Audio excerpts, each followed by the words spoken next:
Hello random people, welcome to Random Garage, the channel where we're always doing something.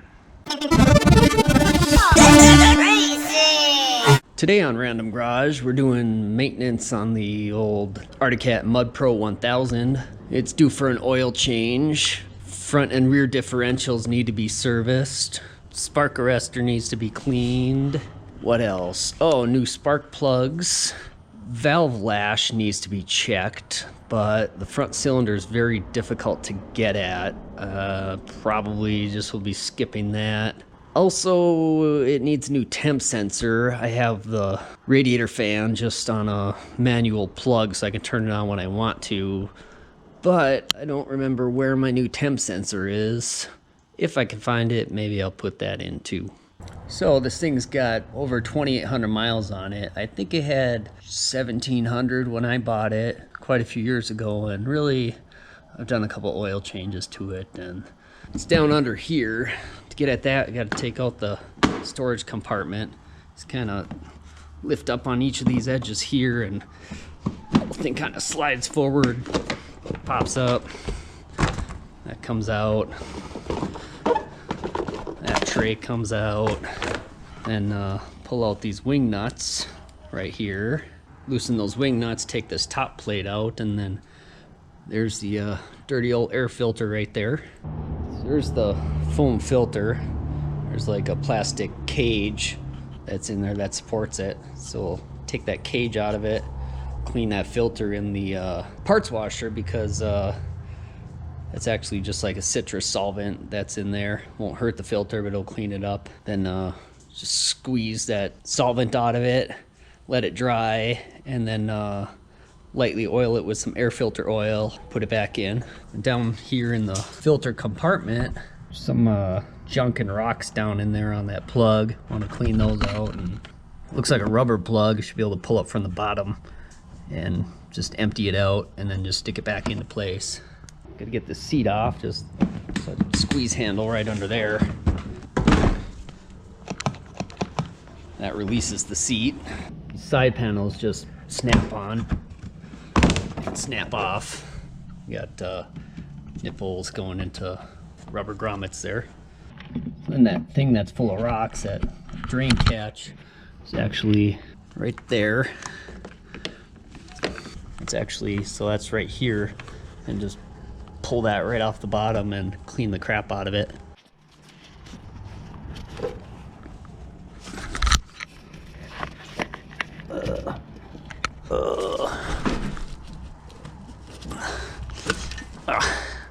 Full of junk. The one in the front you can reach. Also, going up this way, I can feel it. But looking in the top side, there's nothing in that one, so I don't need to clean it out. But that one there, jeez. The crap out of it. Stick her back in.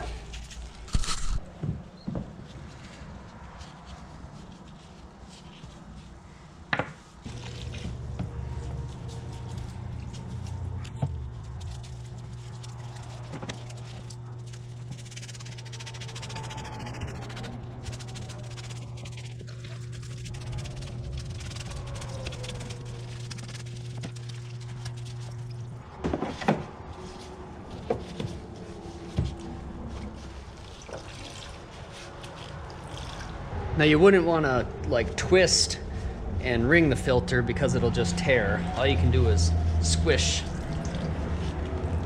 Just squish the solvent out of it.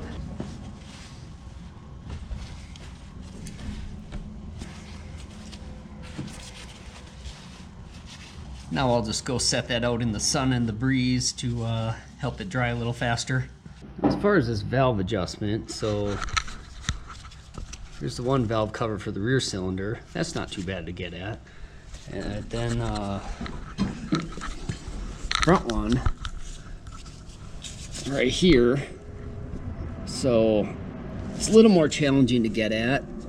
Kind of a pain in the butt, but a guy could get in there, I guess, probably more easily from the right side wheel well. However, it just occurred to me, I don't have replacement gaskets if I go under there anyway, which I'm probably gonna need, because on this 10-year-old machine, assume that's never been done, so the gaskets will probably just be shot and tear and not reusable when you take the cover off, so we'll get that another time. But no, front cylinder, here's the spark plug boot, so you can just wiggle and pull and that'll pop off. Get the spark plug out of there. The rear one is kind of over on the right side of the head, so you get it access through that hole. It took 2 hands to wiggle and pull the spark plug boot off. Oh, what's that? Tape. Why is that taped? Should probably get new spark plug boots for this thing. It's probably cracked under there. Somebody used pliers to pull it off one time in the past. Maybe the previous owner. I bet that's torn. There's that front cylinder spark plug hiding down in there. Plugs take a 5/8 plug socket. I couldn't get the socket to sit down on there. I don't know if that's going to show up, but there's a bunch of dirt down there in the plug hole. So I have to try and scrape that out with a screwdriver and blow it out with the air hose. Get that cleaned up first. You don't want that dirt falling down in the spark plug hole when I pull the plug out. New plugs. NGK CPR 8E. I don't know if that'll show up too well, but these look like they don't have very much gap. Better check the gap on these versus the spec.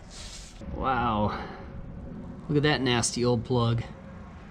As far as the new plugs go, I just see here on this frame label, it says right there that the spark plug gap is 0.5 to 0.6 millimeters or 0.019 to 0.024 inch. So I didn't have to pull the manual up. Well, my spark plug gapping tool does not go that small, but I do have feeler gauges. So here's a 0.018 inch. So that should theoretically fit in there. It does. Okay. Fits in there. So we're at least that. It doesn't have a 0.019, but it's got 0.020. It's at 0.020 for sure. Or even a little bit bigger. Okay. Just want to make sure it's not larger than 0.024. This one here is 0.025, so if that fits, I'm going to have to squish it down a little bit. Does not fit. Does not fit. So they're already gapped within spec. Okay, I got the plugs in there and did a just a quick test start to make sure all's good and it's running. And I think I'll jack it up, get the engine oil, start draining, and while that's draining, clean the spark arrestor. Well, no, that doesn't look the best, but I think we'll be okay. So underneath, big thing, engine oil drain plug, and the filter's up in there, which you can get at from the side. Looks like that hose there on the filter housing's leaking. Maybe clamp needs to be a little tightened up there or something. The 19mm fits that oil drain plug real nice. Or you could try and be standard about it and use a 3/4, I guess. Oh, while the oil's draining, we'll pull a spark arrestor out and clean it up. Not sure if these are supposed to be metric or standard, but the 5/16 fits a little better on there than the 8mm. So since they're rusty, you're gonna want a tighter fit so we don't round them off. So there's that. Just broke the head off of one of them, so that's nice. I think that first one came loose properly, and hopefully that one comes out. Okay, so only one screw broke. That's not so bad. Let's kind of work this thing with a screwdriver all the way around and get it to pull out of here. Well, there's some disappointment. Now after all that, darn thing is clean anyway. There's no junk in it. So just drill out that broken screw, find a new screw to replace it, and put this thing back in. There was some old gasket crap on there, which I scraped off with a chisel, and didn't have a new gasket, so I put some high temp RTV silicone on there. Okay, now, so the head broke off the new screw I was installing, And both of these original screws stripped. Well, actually, that one might be good, but this one's stripped. So I'm gonna drill that out again, find some larger screws to put in there. Something that's not gonna break or strip so easy. There's some larger ones. Drill them out to go up to that size. Very disappointing that was a lot more work than it should have been, especially when pulled it out and it didn't really need to be cleaned anyway, but finally got that spark arrestor back in there. So now to get this oil filter off, I think it'd be pretty easy to take off the entire skid plate, but that's like 8 or 10 screws. Don't want to do that. Should be able to just put this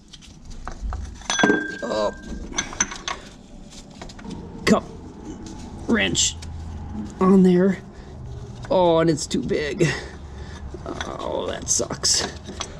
Fits perfectly on this new filter, or it did a second ago, nice and tightly. There it is, nice and tight. But it's too big for the whole filter that's on there. I got these filter pliers. Hopefully I've got just enough room to get in here, get a grip on that darn thing, and get it started turning. Okay, so that worked. Got it out of there. Made a little mess on the skid plate, but just have to clean that out afterwards. I'll install the new filter with that cup wrench. That'll be much easier.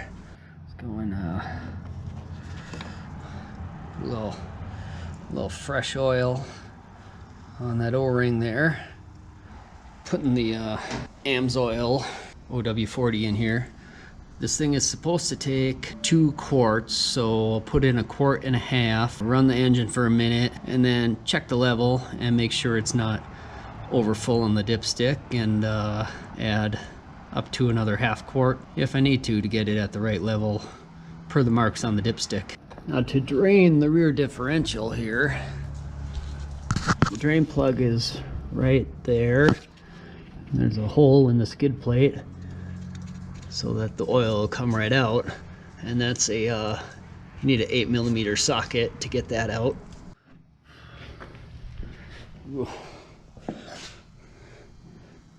That's kind of ugly, but not too much like silvery metal stuff in it or anything, and it's not all that black. I'm surprised. So then, this is the fill plug. That takes a 17mm. Put the drain plug back in, take out, this is the level plug, and fill it up until it starts to come out there, and then put that back in, and then that's what's considered full.